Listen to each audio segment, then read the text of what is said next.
Andy. Welcome to Souped Up Recipes. I'm excited today because we are preserving Daikon radish. I've got here 50 pounds, which looks like a crazy amount, but really it's like nothing for me because my family used to go through a few hundred pounds of Daikon radish every time. Once you preserved it, it will last you a whole year. First, you have to wash the Daikon radish. No need to peel the skin. Rub it with a soft sponge. The radish stem is edible, so you don't need to discard it.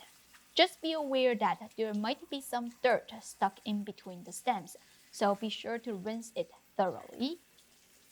The next step is to cut the radish into sticks, which looks harder than it is. Cut off the top, split the radish in half.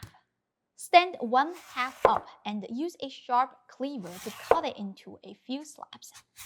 Rotate them by 90 degrees and cut them into thick sticks. I told you, it's easy.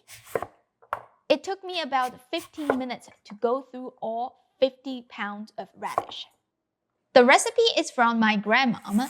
She will grow a lot of radish, and this is what she does to preserve it. It is so tasty, and she even sells it on farmers market. Now I live abroad, and this is one of the things that I crave the most. However, you don't have to make that much. I wrote the measurements for making only 1 pound of radish in the description. You can check it out later. By the way, for those of you who can't find Daikon radish, you can use carrot. I have tried it and it came out delicious as well. Do you have any food that you love so much that you can go through large quantities like this?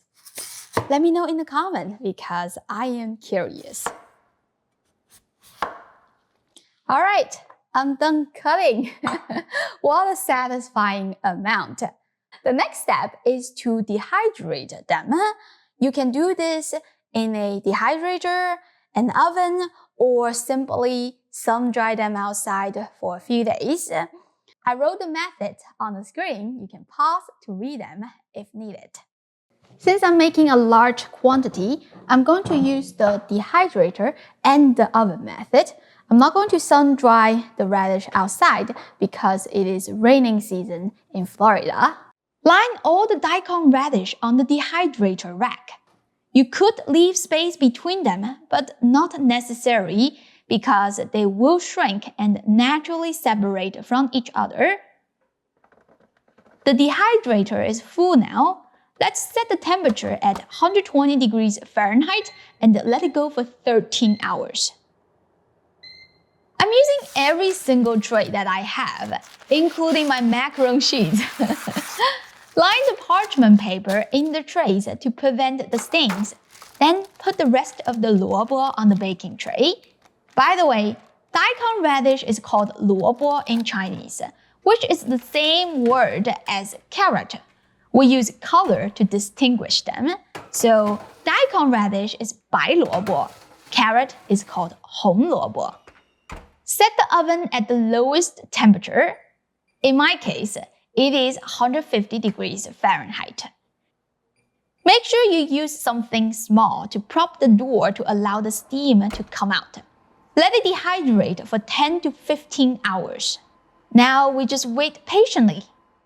This is the next day. All the radishes are here. It is so much less compared to yesterday, right? Let me show you what it looks like. The first basket came out of the dehydrator. The color is light and even. Dehydrator is the best choice as it gives a stable result. I have 2 ovens. One is convection and one is not. This basket came out of the convection oven. The color is a bit darker. That is because the oven temperature is higher. This is totally fine for the next step. However, the rest of the radish came out of my non-convection oven. This batch was on the middle rack, so the consistency is similar to the convection oven. This batch was on the rack that is away from the heat. You can see they are wet and still need a long time to dehydrate. These 3 trays were close to the heat source and they're all burned. I did not anticipate this happening because when I make this recipe for myself, I always go through 15 or 20 pounds of radish, and the dehydrator is always my priority method. Sometimes I will have a couple extra trays of radish. I'll just put it in the oven, but I always use the middle rack. I guess this time, the oven was overloaded, the air and the heat could not circulate well. So, learn from my 50 pounds of mistakes. I still have plenty of radishes that are good for the next step, which is rehydration. You didn't hear me wrong. The dehydration makes the radish super crunchy. However, the seasoning can't infuse easily because it is too dry. So you have to add some moisture back. Just soak the daikon radish in boiling hot water for about 20 minutes. If you were sun-drying the radish, hot water is good to rinse off the dust. While waiting, you can prepare the aromatics. Big bundles of scallions can be hard to hold together if you got small hands like me. You can tie them with the rubber band that came with the purchase, which makes the dicing so much easier. You don't have to peel the ginger as long as you washed it well. For bulk recipes like this, a food processor is very helpful. Garlic lovers alert! Use as much as you like.